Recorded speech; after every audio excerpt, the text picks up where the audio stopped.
Hey everybody, welcome. And thank you for listening to this episode of Marriage Therapy Radio. My name is Zach Brittle. I'm here with Laura Heck. We are here together today with Terry Real.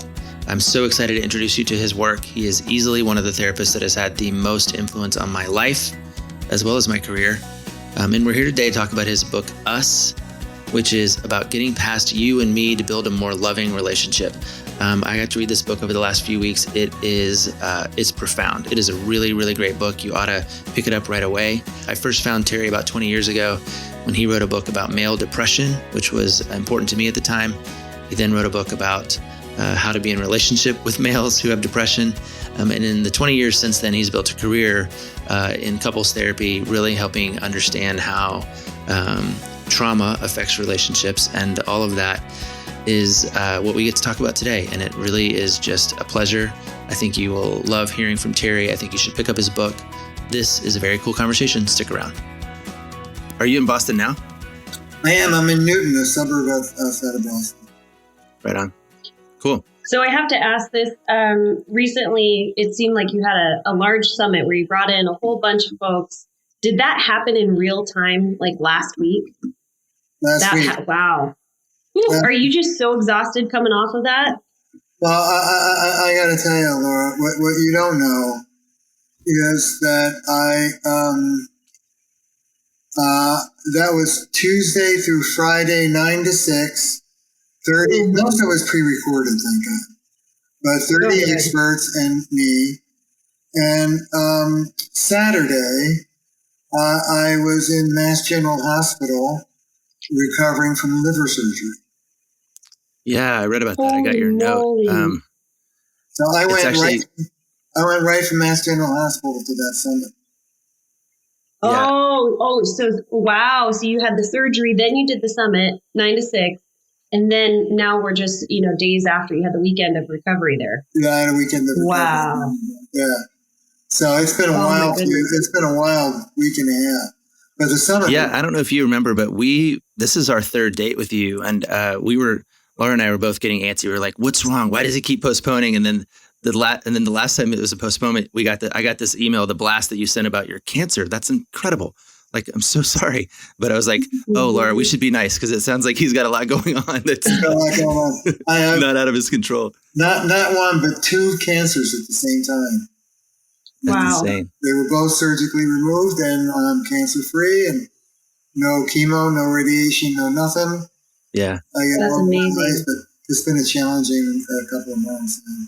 Yeah. No kidding. Well, I hope that you can. I mean, this is a hard timing with your book coming out and having to, do all of these interviews and promote your book and do all the things that you have to do to get it out there, and then also trying to recover. That's a tough timing.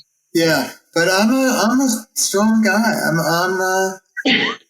The surgery was 2 weeks ago, and I'm ready to rock and roll. Right on. Well, we'll rock and roll. We're excited to introduce you to our listeners. We have the majority of our listeners are non-clinicians. They're just folks who are wanting to listen on their way to work, put their headphones in while they're folding laundry, and just pick up some little tips or tricks or something that resonates with them that may make their relationship better.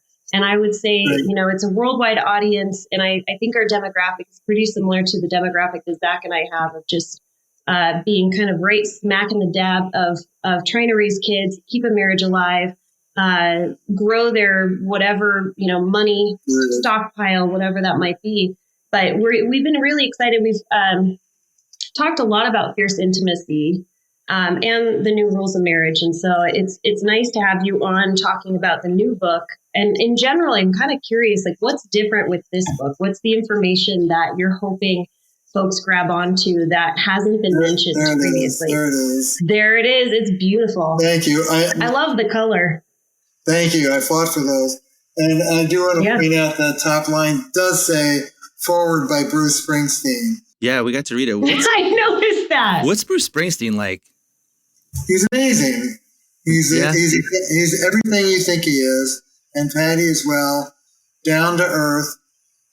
Bruce very generously says in the forward that I've worked with the two of them as their couples therapists. He's open about that. And They are decent, kind, good people to the bone. You know, so many times you see these stars on stage and they have a persona, but then off stage they're a wreck. But they are exactly who you think they are. Well, I'm always nervous because they talk about how you're not supposed to meet your heroes. And of course, this guy has created, 4 decades of music. And so it's nice to hear that he's actually the real deal. So he is. He's the real deal. I remember the first time I met them. It's funny how I met them. I was giving a talk for Carol Gilligan, one of my heroes, at NYU. And a friend of ours said, "Hey, I'm going to make your day." I said, "Okay." He said, "There's this couple from New Jersey, and they've been reading my first book. I don't want to talk about it. Aloud to each other at night, every night, and crying. Oh, man. And they're coming from New Jersey just to tell you what fans they are." And I go, "That's fantastic. That makes my day." He goes, "No, it doesn't. This is what's going to make the day." Didn't say who they are. And we all went out to lunch together. It was like a 4-hour lunch. And the connection was great. And then I started working with them. But that's very cool. I remember at one point I was talking to them about their issues. And I said, "Well, and you are Bruce Springsteen." And this is so characteristic. He said, "Listen, my issues with Patty would be the same if I was pumping gas. Yeah. It's all the same." Mm-hmm. Yeah. So they're real people. If you have been tracking with the podcast over the last few weeks, you know that I have personally been grappling with middle age. I've been wondering how to make sure I set myself and my family up for success. A handful of years ago, we started to apply for life insurance, and we had a whole bunch of different calls and meetings, and we got a bunch of different vendors that were interested in talking to us, and I had this very nice kind of Nurse Ratched lady come over to my house and poke and prod me and take my blood and weigh me. And in the end, we didn't end up getting life insurance. It just was too complicated. But what if it wasn't? I want to tell you today about Fabric, which has moved life insurance all online so that getting a policy that's right for you and your family isn't complicated at all. In fact, planning for your family's future has never been easier. Fabric was built by parents for parents to help make it easier to manage your family's finances. It's all online, so everything's on your schedule. You don't need to schedule anything. You don't need to make time for phone calls or appointments. Just apply when it's convenient for you. It takes less than 10 minutes. You can see your quote, then you personalize your quote to fit your family's needs. You could be offered coverage instantly with no visit from Nurse Ratched. Fabric's new lower prices mean significant savings over other providers with great quality products like $1 million in coverage for less than $1 a day. Fabric also has over 1,600 5-star reviews on Trustpilot.com, and it's fully backed by Vantis Life, one of the most trusted names in life insurance since 1847. You can feel confident that you're getting high-quality policy that is perfect for your family. Fabric has a 30-day money-back guarantee, and you can cancel at any time. I went online to check it out myself. Fabric's online hub lets you handle all of your family finances in one place, not just life insurance. You can create a will, start your kids' college savings plan, and even set up a rainy day fund. Protect your family's financial future with Fabric. Apply today in just 10 minutes at meetfabric.com/MTR.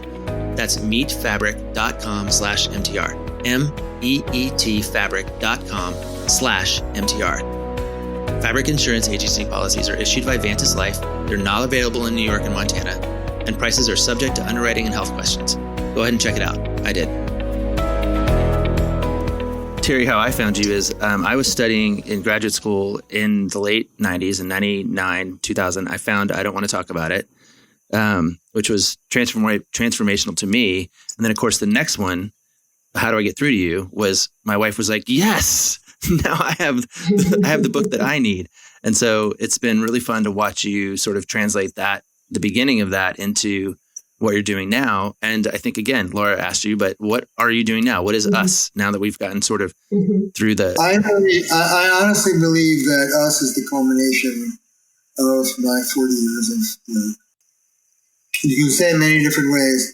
At one level, us is, I've been critiquing the culture of patriarchy for 4 decades. Sure.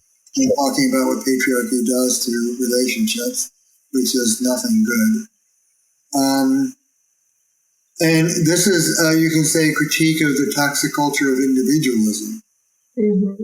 So let me do the social level first. At the broadest level, the delusion of individualism is that we stand apart from our relationships. We're not in nature, we're above nature. And we can control it. we dominate.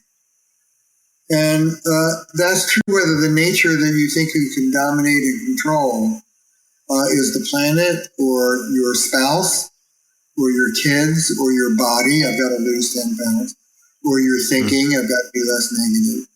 But this power and control model of being in the world is, first of all, a delusion. We're not above nature.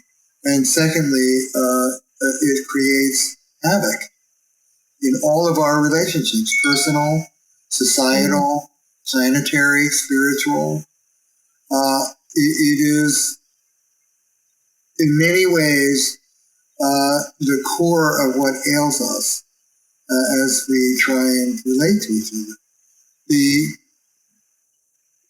cure for the delusion of toxic individualism of above nature and controlling is what I call ecological humility. I'm in nature, and I depend upon it. And if we don't trade in a power and control model for a collaboration and cooperation model with each other, in our families, in our brains, with ourselves.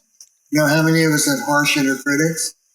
In society, dealing with other races, with nature, with spirit, the consequences could really be dire at all of those levels. And this is really about what happens to us at every level when we lose the wisdom of relationship and start thinking of ourselves as adversarial, you versus me win, you lose, craziness. And I start with biology. I start with neurobiology. Mm-hmm. The idea that we're freestanding individuals, we know from new developments of neurobiology, is just nuts. We're not. We co-regulate each other's nervous systems all day long. It's just not, it's a mythic idea. But what happens is this. Let me spell it out. The autonomic nervous system scans our body 4 times a second. Am I safe? Am I safe? Am I safe? Am I safe? If the answer is yes, I feel safe, we stay centered in the prefrontal cortex, the most mature part of the brain, the part of the brain that develops last in each of us as individuals, up to 26. It takes 26 years old before it's fully developed. Wow. And it's the part of the brain that developed last in us as a species. I call it the wise adult part of us. Here and now, present-based, able to stop, take a breath, make a choice, be deliberate. If the answer is no, I'm in danger, that goes right out the window. That part of the brain shuts down, and more primitive parts of the brain, subcortical, open up, and we're taken over by automatic, knee-jerk responses that are about me versus you, zero sum, one wins, one loses. We're in a power struggle and a contest. We literally lose the part of the brain that can remember us. We're a team. We're working on this together. And we get flooded. And the reason why we get flooded is because of trauma. Yeah. No, I am not safe because this moment reminds me of when I was a kid and I wasn't safe as a kid. And I'm going to react in this moment with the way I learn to cope. I call it the adaptive child part of us. Right. As a kid.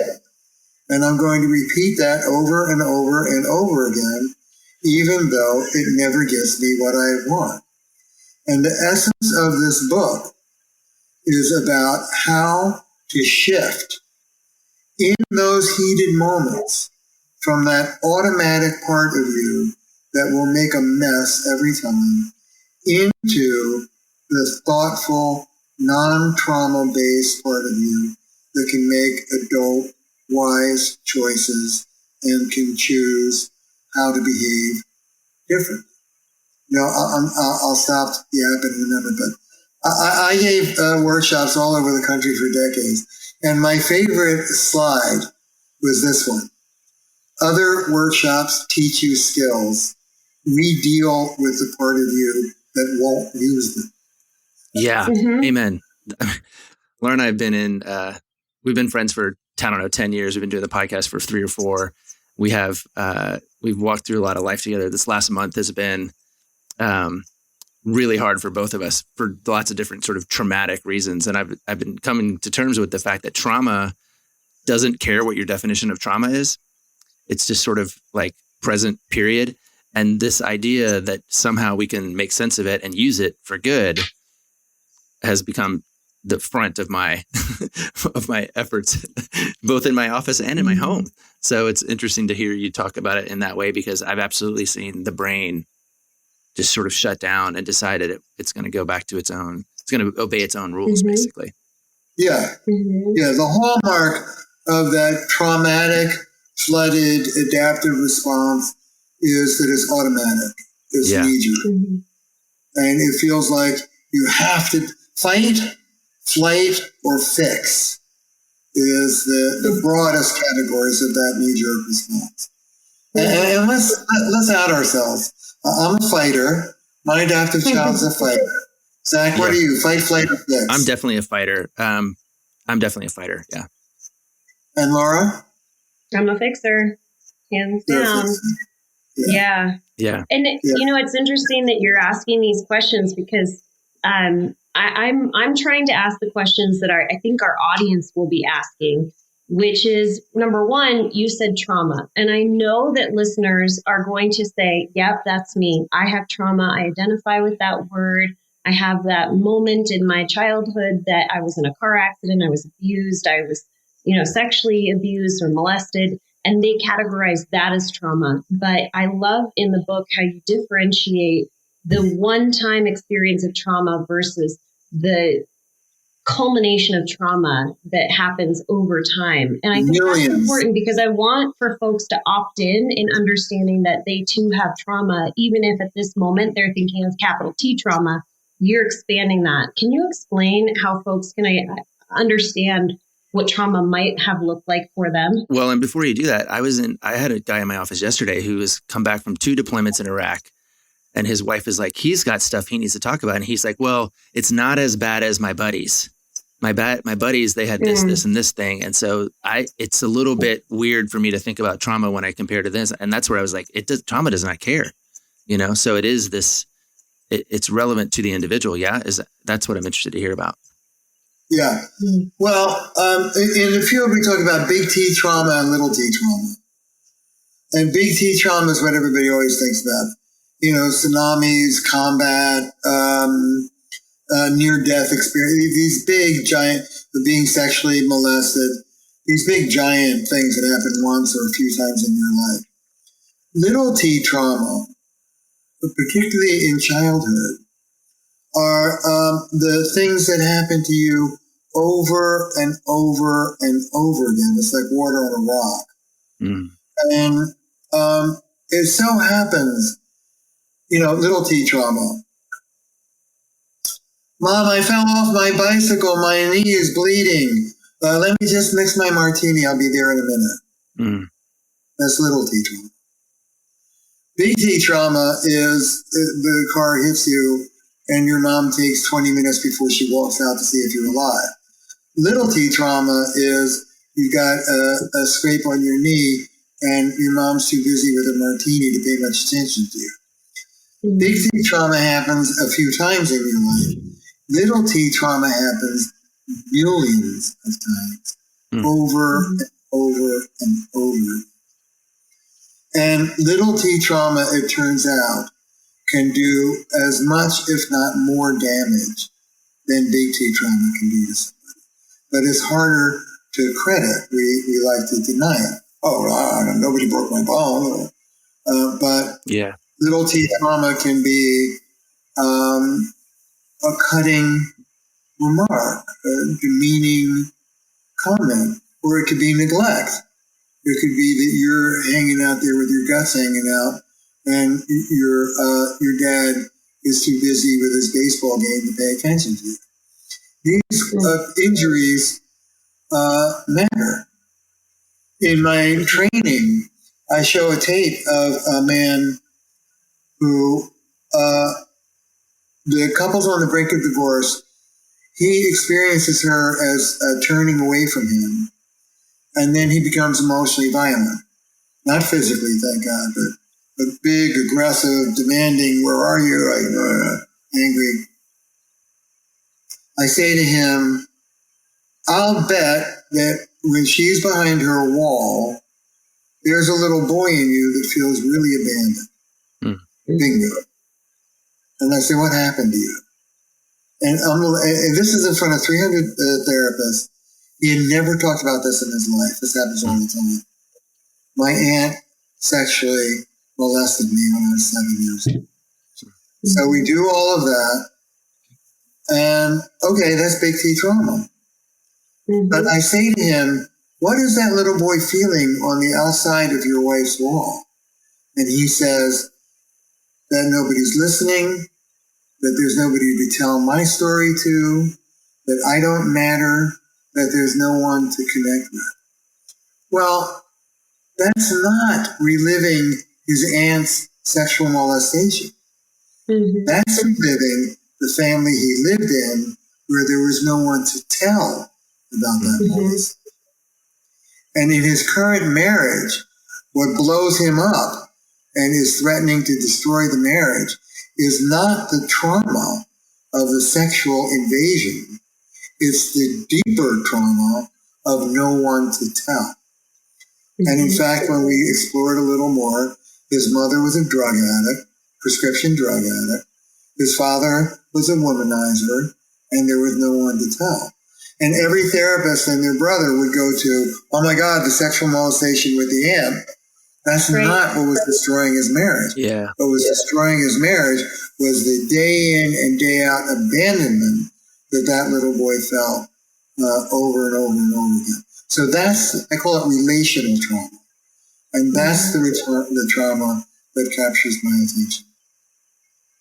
And I think, what you're describing is that when he gets big and he gets really aggressive and he puffs up, this is his adaptive child. He's getting activated. He emotionally floods. He zips out of his prefrontal cortex and slips into this adaptive child, which is this coping mechanism. And so one of the things I was really curious about, I'm trying to look at like fundamental steps, is like, how do we get to know or identify our adaptive child within us? Because I believe in the book you talk about we need to get really, really up close, comfortable, and get to know our adaptive child. How do you do that? Well, in the book, there are lots of exercises about really getting to know that part of you. Let me be clear. I talk about 3 parts of the psyche. The wise adult, which is the non-triggered part of you that can use skills, that can stop and take a breath and go, wait, maybe I don't want to yell or fix or flee. Maybe I want to do something different. There's the wounded child part of us, which is very famous in trauma work. That's a very young part of us. When I do work, it's usually first days of life up to 4 or 5. And that's the part of us that's just flooded. It was on the receiving end of the abuse from his life. Just wants to crawl in someone's lap and cry. Between these two is what I call the adaptive child part of us, following my mentor, Pia Mellody. The adaptive child part of us is the you that you created in the face of those traumas, how you cope, how you adapted. And that's what we bring into our marriages and long-term relationships, thinking that that's an adult, but it's not. It's an immature version of it. So let's start with this. Fight, flight, fix. Which of those 3 are you? That's your adaptive child. Okay. When you're triggered, is it screw me, screw you? Is it I'm shutting down? And you can flee. John Gottman's good about this. You can flee 6 inches away from somebody. That's called stonewalling, but you're still fleeing. Or is it fixed? Oh my God, I got to make it better. One of those three. That would be Brene Brown. I think she talks about how she's just a master fixer. Yeah. And interestingly enough, in trauma, it was fight, flight, or freeze. And there's a fourth one that's being added now, fawn. And this is from the animal world. Fight, flight, freeze, or fawn. And fawn is fixing. Let me make it better for you. Codependence, big for women. Okay, so which of those three is it for you? That's one way of knowing your adaptive child. Is your response automatic? Is it knee-jerk? Is it, boom, I got to do this? Okay, that's another way of knowing your adaptive child. If you want to get more specific, in the book I go through 5 losing strategies that your adaptive child will revert to.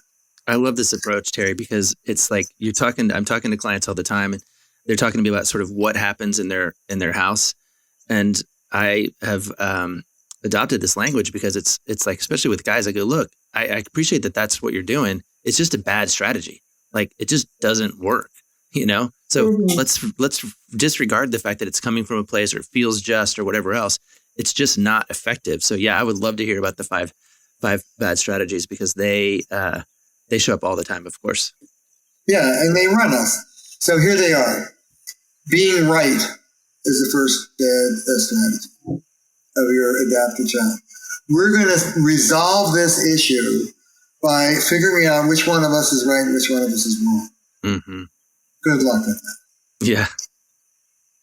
Last Friday, when you honey, it wasn't last Friday. It was last Thursday. No, it was Friday. No, it was Thursday. It was Friday. No. Yeah. It's like a dog chasing us. You will never resolve anything. Here's what I say. The relational answer to the question, who's right and who's wrong, is who cares. It doesn't matter. Think like a team. What matters is, how are we going to work this issue in a way that works for both of us? That's I literally had that conversation yesterday with a client. That's moving out of you and me thinking into us thinking. Here's an example. You're a reckless driver. No, I'm aggressive. No, you're reckless. No, I'm aggressive. How many have been through that one? Mm-hmm. Let's switch that over to, honey, maybe I'm a neurotic nut, but when you tailgate people and drive the way you're used to driving, I get myself petrified. As a favor to me, will you please tone down your aggression while you're driving when I'm in the car, so I don't have to be so frightened? Oh, okay, honey, I'll do that. Mm-hmm. But if it's going to be about are you or are you not a reckless driver, that conversation will go on for 50 years. Mm-hmm. And that's a good example of what can happen when we move out of this linear, individualistic you versus me and remember the us. I don't care whether you're a reckless driver or not. I get scared. You're my husband. As a favor to me, could you help me get less scared? Sure, honey, I can do that. That's thinking relationship. Okay, the second one is control. I exclaim for a second just because I think, and I don't want to derail you, but no, go ahead. I think you're taking on something really big here when you say we're moving from the me versus you to the us, because you talk about it in a global scale of trying to conquer something that is just embedded in our culture of individualism. And it just, I applaud you and I go, holy moly, this is a big, big task you're taking on here. Thank you, Laura. It's huge, right? It is big. Yeah. And I'm really proud to say the book starts with neurobiology, what happens in our brains, and the role of trauma. It then moves into personal relationships, and the bulk of the book is about your relationship with your partner, your kids. But then the last third of the book fades out to talk about us versus them, to talk about racism, to talk about patriarchy and misogyny, and ultimately to talk about our relationships in nature itself. We are not above nature. We're in it. Wake up. If we don't shift out of this power and control model to a cooperative model, we're putting our planet in jeopardy, literally, as we speak. The stakes are really high. And then I talk about spirit and our relationship to the life force that's larger than we are. So this goes everywhere from the intricacies of what's going on in your brain to how to live differently in your living room, in your bedroom, to how we can change our lives, not put democracy at risk, and save our planet. It's all one thing as far as I'm concerned. It's one thing operating at different levels. Mm-hmm. Sorry to derail you. And you think, and in general, your theory, your work is around the idea that has to start with me becoming more aware of what's happening in my brain. Necessarily, that's where it starts. Well, it's useful to understand what's going on in your brain. You don't have to be aware of it, but you have to be aware of what's happening to your body in the moment. Yeah. Are you on runaway or are you in charge? Take a breath. Are you? Take 10. I'm a big fan of taking breaks. Take a walk around the block. Go to my website, terryreal.com. Download the 10 commandments of how to take a time out. But I talk about relational mindfulness. The first skill, and the beauty is it can be cultivated and grown, is when you're in that triggered state, rather than open up your mouth and make a mess of things, take a break, walk around the block, get re-centered in the same adult part of you, and then go back into the fray. And it'll be completely different if you're in your adult self. I call this remembering love. Remember that the person you're speaking to is someone you care about, and the reason why you're speaking is to make things better. If you're not there, shut up. You'll make a mess of things. Wait until you're there before you speak. Yeah, I love it. I'm aware of the time, and I just wanted, Zach asked about the 5 losing strategies. You gave the first one, being right. And I almost want to leave it as like a teaser, unless you'd like to give, kind of Cliff Notes version of the other 5. I'll go through them all in 2 minutes.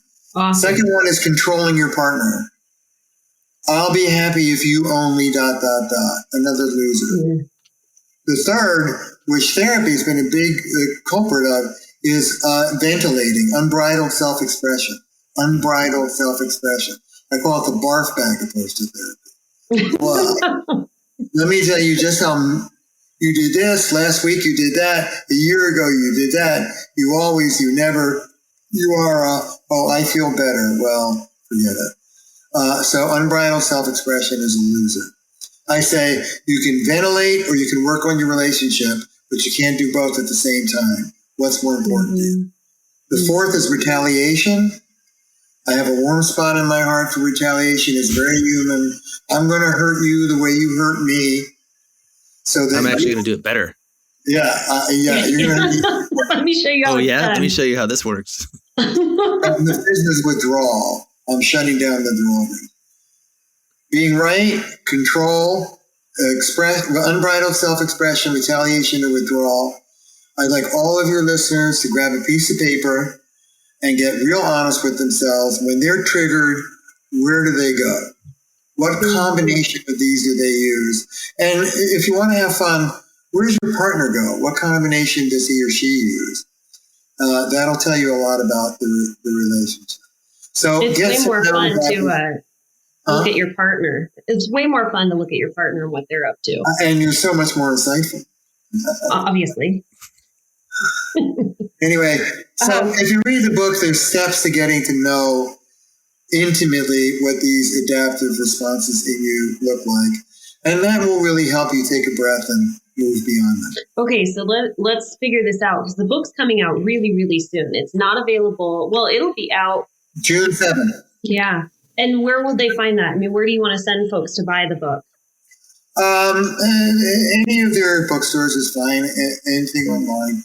Amazon.com, Barnes & Noble, their local bookstore. Wonderful. Okay. Any other teasers? I mean, what else can we tell people about you and what to send your way? Yes. Everybody should go to my website, terryreal.com. We have an inventory. You can see exactly how you're screwed up and how your partner screwed up. It's really useful. And the other thing I'd like to say is we will be offering the first ever US workshop online to the general public in June and July. A 6-session online course built on the skills of the book, how to live relationally instead of individualistically, how to use these relationship skills with your partner. So go to my website or maybe you can even put a link in. The other thing I would say is that if you're listening and you are a therapist, Terry, you do a lot of sort of tertiary training. Like you don't have to kind of fly to Boston. You have a ton of content that you that I've been taking advantage of for years, and it's really been helpful to me. So if that's your jam, Terry's got a lot of offerings that you can take advantage of as a therapist who's just trying to get better at some of this stuff. Thank you so much, Zach. Yes, we have. I completely revamped our school, our training. We have a brilliant, rich 2-year training program. It's all online. And anybody interested in learning how to do this, come and find out about it and expose yourself to it and sign up. It's great. Yeah, I got to land the plane. I got to figure out how to finish it up. How I get certified in that? COVID took the rug out from under me. So I'll get there. Yeah, that's great. Well, what are you doing this weekend? You got your surgery. You're done on the end of the summit. What's next for you? Well, the book launches June the 7th. I am doing an evening together with Gwyneth Paltrow, June 9th. Oh, I saw that. You can mention that too. Nice. And we're talking to the morning shows about being a guest. I'm doing publicity for the book. Yeah. Boy. Week or so. Yeah. Very cool. Well, boy. Congratulations. We loved it. We're excited to make sure that people put their hands on it. And it's really good to talk to you. You've been a ghost on the podcast for a couple of years because we're always sort of saying, hey, yeah, we're trying to talk to, or Terry says this or Terry says that. And now it's good to put a voice to your name. And I think people will appreciate it learning about you. Well, thank you. As my mom would say, now that we know each other, don't be such a stranger. Invite me back. I'll come on anytime. We can talk some more. Yeah, very cool. Yeah, I'm sure we have a ton of questions, and it's always fun to get people on here to sort of change the perspective up. We're just two knuckleheads who kind of mostly when we get on, we just yap at each other about whatever's going on for ourselves. But sometimes people legitimize us by adding their own wisdom to the table. Okay, well, I'll be happy to legitimize you from time to time. You guys are great. All right. Be well. Continue with your good work. I'll talk to you next time. All right. Thanks, Terry. All right. We'll see you.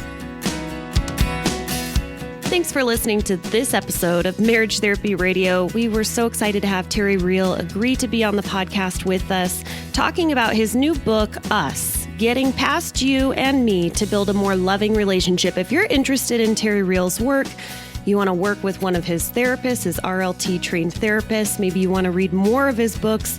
Again, he has several books out there that we've been big fans of, The New Rules of Marriage, as well as Fierce Intimacy. Check out Terry Real's website. It's TerryReal.com, terryreal.com. Thanks so much for all of your time and attention, making your relationship better today than it was yesterday.